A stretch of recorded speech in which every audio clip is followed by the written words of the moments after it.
Lee Klein came with Silver Spoon. Gazer. What happened to him? If you know the movie Him, you know about a football player and shit. Fucking like it was some weird shit. I don't know. It wasn't that bad and it wasn't that good. It was something though. I'll tell you that. I see you, nigga. You ain't nothing. You ain't nothing but an emotional little pretty boy. Chasing validation from strangers. Because your father didn't love you. Damn. This ain't no fucking game. Is it the best movie ever made? No. Okay. What did I just watch? I don't think so. Exactly.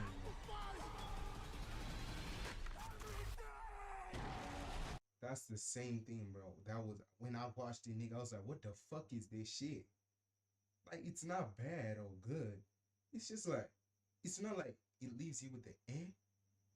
It's not like ill, like, It's kind of like, huh? Okay.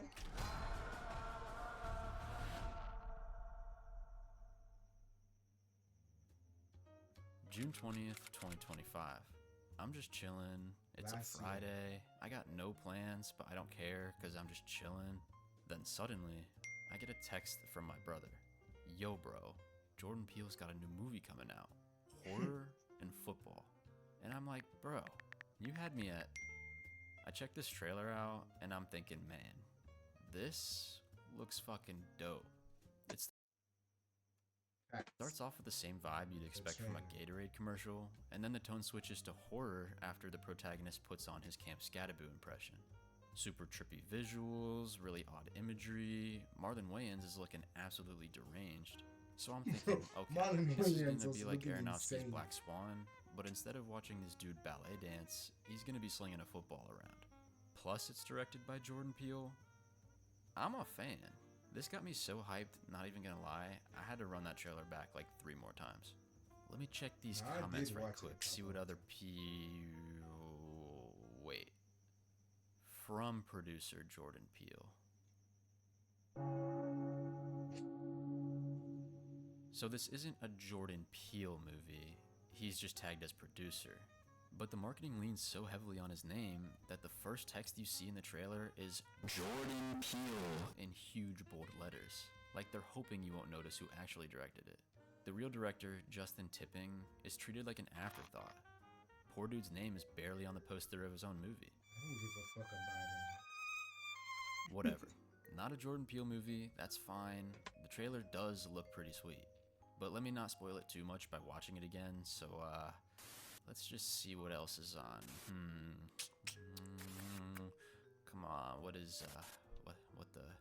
Bro, is there a channel that's not airing the trailer? I knew that something was fishy when my friend's sister's baby, who knew a guy whose dog's drug dealer, was excited to see this movie. It's because they did not pump the brakes on marketing at all. Nobody watches a trailer for the 5th time and thinks, okay, now I'm in. That's not how it works. The more realistic reaction is, great, I've basically seen the whole movie already. It's an experiment, brand new day. One of the best trailers of all time. Top of that, history has shown that when marketing goes into overdrive like this, it's often a hint that the studio isn't confident in the product itself. So they lean on the hype to compensate for the fact that strong reviews probably won't be driving ticket sales. You know what? Love and Thunder was ass. Things may look out of place here, but I'm just gonna keep an open mind and manage my expectations appropriately. Then I was hit with a bombshell.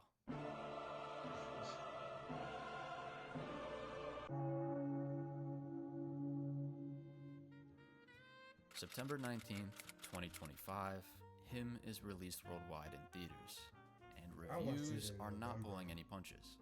This is probably the shit Tom Brady went through.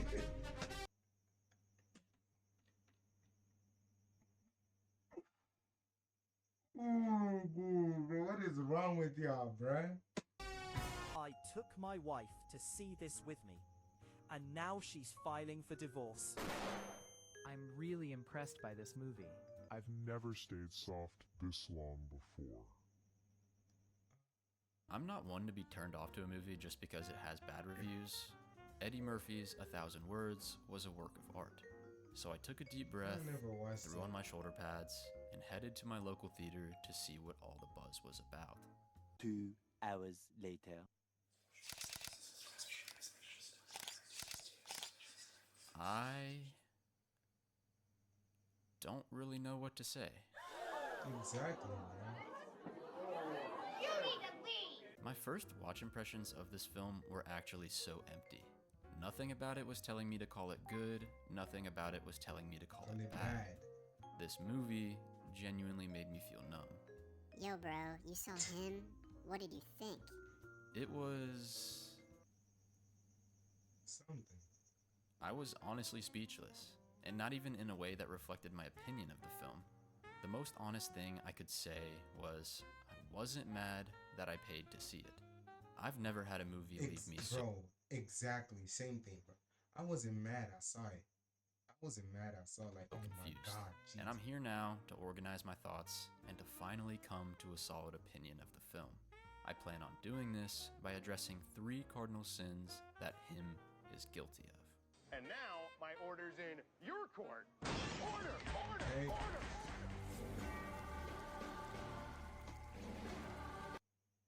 Inconsistent talk. There, bro. It goes so fast. You never know what the fuck is happening. Watching him is like trying to have a deep heart-to-heart conversation with somebody while Family Guy is blaring in the background. 1 minute, it's a serious psychological drama. The next, it's trying to be a comedy. Then, it finally leans into horror, but not long before changing into a Nike advert. Before you can realize that the tonal shifts have given you whiplash, the movie says fuck you and turns into an A$AP Rocky music video. Now, tonal blending isn't inherently an issue. Some of the best films thrive on the contrast between moods. I mean, horror and comedy do it all the time. Parasite, for instance, balances humor, horror, and tragedy without ever losing its identity. But him's problem is that it never commits to one tone long enough to build any tension whatsoever. Oh, I wouldn't even call this a horror movie. I don't know what the fuck to call. When Cam begins to unravel the trauma regarding his father, the tone is emotional and grounded. But then the vibe switches. When Cam undergoes physical therapy, the tone is unsettling and visceral. But then the vibe switches. When Cam begins to feel the pressures of the limelight, the tone is frantic and overwhelming. But then the vibe switches. It also doesn't help that there's barely any transition in between moments like these. Because of that, any momentum built up in one scene is completely lost when it jarringly cuts to the next.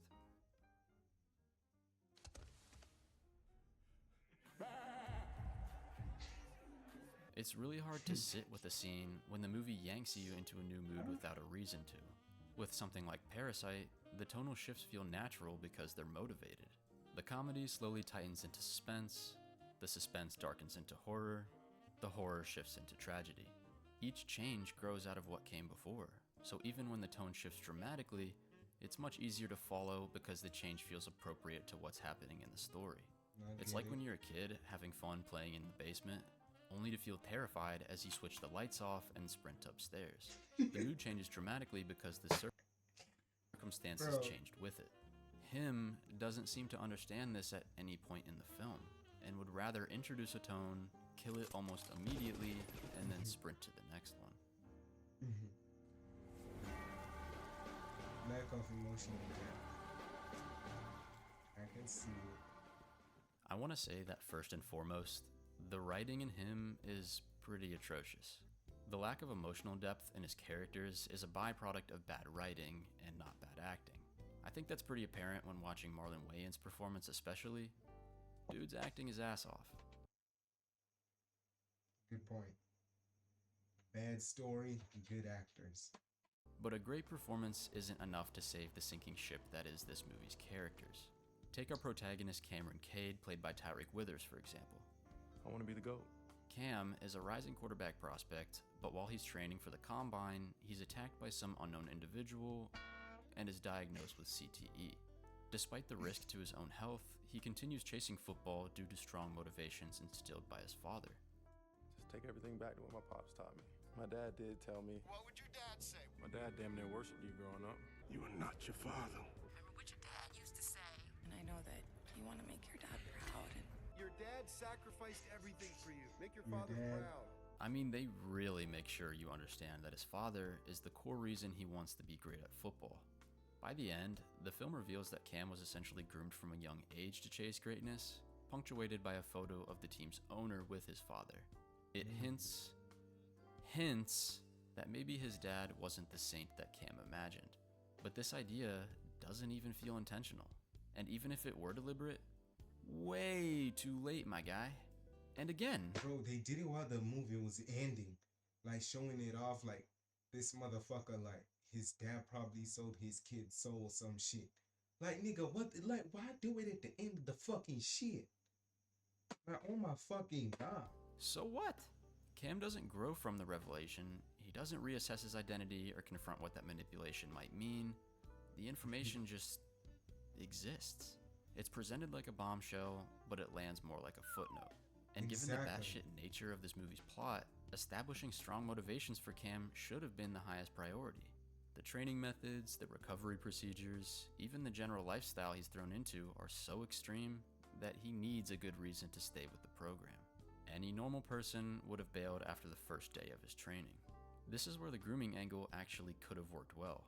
If the film had built Cam as someone conditioned from childhood, then his tolerance for the madness would have felt tragic. He wouldn't just be chasing approval, he'd be falling victim to programming. And that would have been genuinely horrifying to know as we watch him willingly walk deeper into the insanity. Instead, the movie treats this idea like a twist rather than a foundation, and because it comes so late, there's no time to explore it, and there's no time to let it shape Cam's arc. No one gives a fuck. Something that should have been the backbone of his character becomes a last-minute reveal that changes nothing. Also, I've seen some people criticize Tyreek Withers for his performance in this role, and I just want to reiterate that this is more of a writing problem. By the time Cam faces off with Marlon Wayans' character at the end of the movie, he's been through absolute hell. He's then forced to just sit through a shit ton of exposition about a supernatural, cult-like blood transfusion ritual. That's a lot to say. Supernatural, cult-like blood transfusion ritual that's supposedly been running the league since the beginning.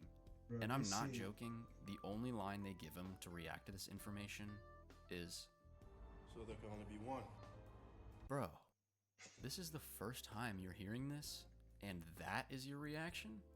I don't care who you swap with Withers here, nobody is making that sound profound." Speaking of Marlon Wayans, let's take a look at his character, Isaiah White. See you later. Isaiah has had an extremely accomplished career playing as QB, and it makes sense given his relentless discipline.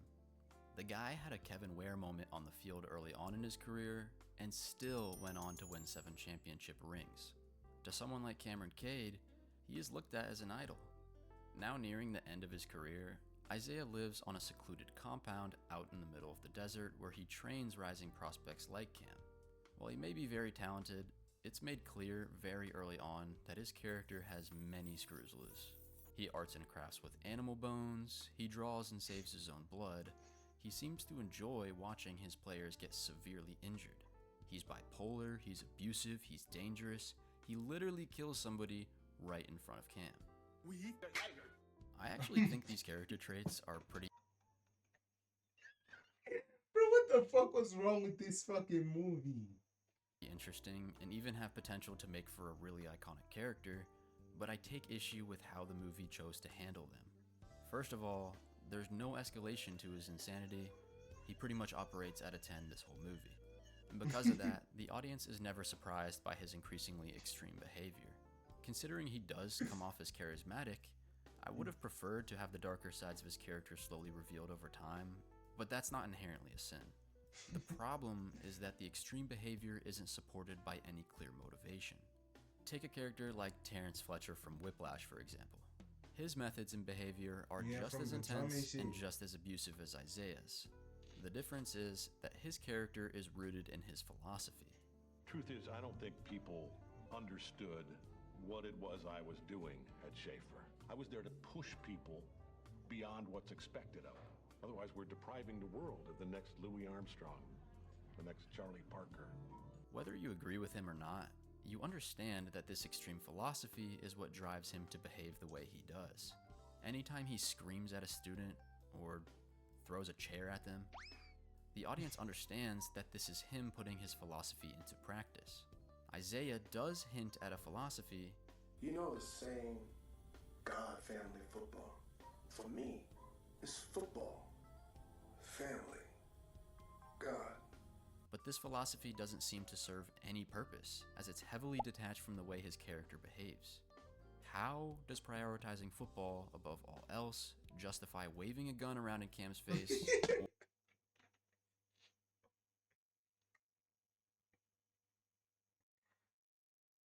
Oh shit. Bro, they could have said like, I would do anything for football. That would have made more sense. Or openly committing murder? The answer is, it doesn't. Scenes like these are just there to show that Isaiah is crazy, man. He acts like this for the majority of the movie, but he does have a few grounded moments, but ironically, their inclusions end up hurting his character even more. Towards the middle of the movie, Isaiah and Cam have a heart-to-heart moment privately in the sauna. You're a good dude, Cam. Do me a favor. Find your own way to greatness. Don't be me. Be better. The movie frames this moment as genuinely heartfelt. He seems to truly care for Cam. But when the film presents it as sincere rather than manipulative, it creates a massive logic gap. If Isaiah genuinely sees himself in Cam and wants him to succeed, his constant abuse and push toward corruption no longer make much sense. Compare this to Fletcher, who has a similar moment with his protege Andrew. You're here for a reason. Say it. I'm here for a reason. Cool. Have fun. On the surface, he too appears soft-spoken and sincere. But everything about the scene, from the filmmaking techniques to its placement within the story, tell the audience that this is clear manipulation and therefore an extension of his philosophy. Because him plays the scene so straight, Isaiah's heartfelt words make his character feel inconsistent and undermines any philosophy the film was trying to establish for him. Everything about this comes to a head during their final confrontation, where Isaiah is willing to kill Cam just to protect his spot as QB. He shows no ounce of regret for this and just acts like a flat-out villain. If he did genuinely care about Cam, this final fight should feel tragic. If he didn't care about Cam, the earlier warmth should have felt manipulative. Right now, it plays like the movie wants both without ever committing to either. All that being said, it feels like the movie wanted to treat Isaiah's character more like an extension of the system he plays a role in. This system I'm referring to is revealed at the end as a group of agents, team owners, and power brokers, and they are the ones who are pulling all the strings in an attempt to manufacture the most profitable athlete. There are others in Isaiah's circle who participate in the system just as much as he does, two of which being the sports medicine physician Marco and Isaiah's wife Elsie. I want to talk about these two together because they both exist to serve similar roles. They both willingly and knowingly participate in this corrupt system, but they are both given a moment where they subtly warn Cam to turn back. Fuck this training shit. It's a shame you're so talented. This is a huge sacrifice, and it's not really worth it if your heart's not in it. Are you sure you want to do this? Their past actions make them complicit, no doubt, but their warnings show that there's still some sense of morality within them. They recognize that Cam is different and that he's just genuinely a good guy. So they both try to give him the clarity that they never had. The frustrating part is that the movie doesn't trust this idea enough to really explore it. Marco and Elsie are each given essentially one scene to voice their concern, and then it's just dropped. Cam either ignores their advice, or it just goes in one ear and out the other. What could have been a compelling moral dilemma, serving as a means to slowly introduce Cam to the horrors of this world. They should have made this a series. They should have made it a series. It's treated like nothing more than just a passing thought. It would have been really fascinating to watch three people operating inside the same corrupt system, all fully aware of the damage it can do to someone like Cam, but responding to it in completely different ways. Marco and Elsie try to steer him away, while Isaiah only digs himself deeper, becoming exactly what the system wants him to be. However, this just isn't how the movie plays out. I am willing to give it the benefit of the doubt and say that it tells us that this has happened, but it would have been far more interesting to watch it actively happening. Exactly.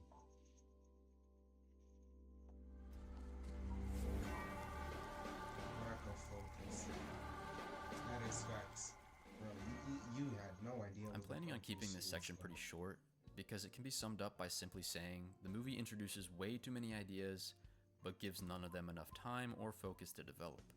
The result is that it spreads its ideas too thin and the audience is unable to invest in any of them. Just to list a few ideas this movie introduces, we got selling your soul, CTE, cult-like fans, trauma, injuries, pushing your body to the limit, and where to draw the line, abuse, exploitation, pressures of the limelight, Paranoia, corruption, exploitation, pressures of the limelight. The movie's handling of Cam's brain injury, however, is, in my opinion, the clearest example of a lack of focus. Of all the ideas, this one feels like the concept the film wanted to explore the most, and it's easy to see why, because it's a goldmine of a hook. An unreliable narrator with documented brain damage playing a high-impact sport, then being sent to an eccentric training camp run by a degenerate QB. This premise alone could carry like the entire film, but it takes 75% of the movie's runtime to do anything with it. While out shooting in the desert, Cam brings up an earlier event in which Isaiah kills a crazy fan who had attacked them in the sauna. Thinking about the lady I almost killed last night. What lady? You know, the lady. I don't know what lady you talking about. The first time I saw this movie, I'm thinking, okay, this is great. We're finally introducing psychological elements tied to Cam's brain injury. Has he been hallucinating? Is Isaiah just trying to gaslight him? But then this happens. Oh yeah, that lady.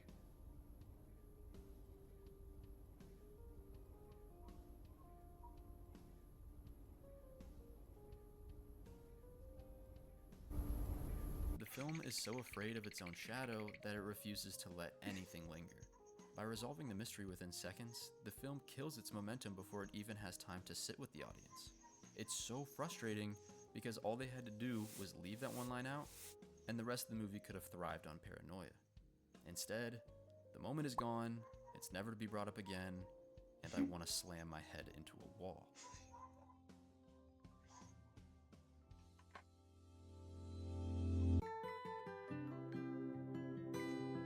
Despite its flaws, there are several aspects of this film that I genuinely enjoyed.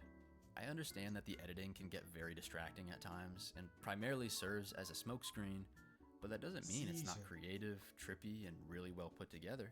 The sound design is also excellent. Every hit, every tackle, every push feels so violent and crunchy. It gives the football scene such a visceral feeling.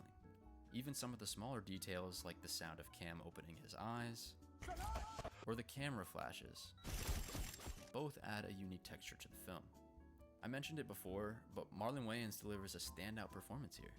While his character may be poorly written, he's given his all. This ain't a fucking game, man. This is everything. The visual style is also really cool to me. There are so many vibrant colors, the costumes are unique, and the sets are really impressive. The exterior shots of Isaiah's training compound were filmed at Spaceport America, located in New Mexico, which is an absolutely stunning piece of architecture.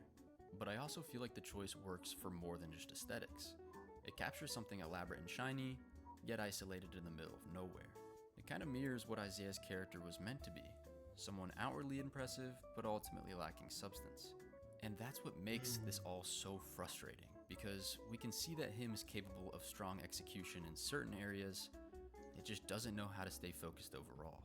The film had so much potential, and I think it knows that. Blending horror with sports is already a compelling combination that is full of themes that could bridge the two worlds in unique ways.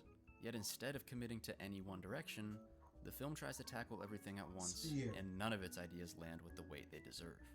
If you're familiar with the YouTuber Nerdwriter, he made a video about the movie Passengers, exploring what it would have looked like if the story were told from Jennifer Lawrence's perspective rather than Chris Pratt's. Passengers isn't bad as it is, but after watching his video, I can't watch the film again without knowing it could have been 10 times better. I feel a very similar way when looking at him. I want to make it clear that by criticizing the film, I'm not just trying to shit on it. More than anything, my biggest frustration with him is that it doesn't do more with its own ideas. The movie actually has most of the pieces, they just aren't arranged in a way that lets them fully come together. All that being said, the next time someone asks me how I felt about this film, I'll probably go back to the first thing I said when I first watched it. It still feels like the most honest answer I can give. I wasn't mad that I paid to see it. It's just there. And bro, it had potential. It literally had all the potential in the world to be one of the great, bro. The hype of that shit was insane. Insane. Like, nigga, that shit was top bottom costume, nigga. I fuck it on mine. But anyway, peace out, stay elite.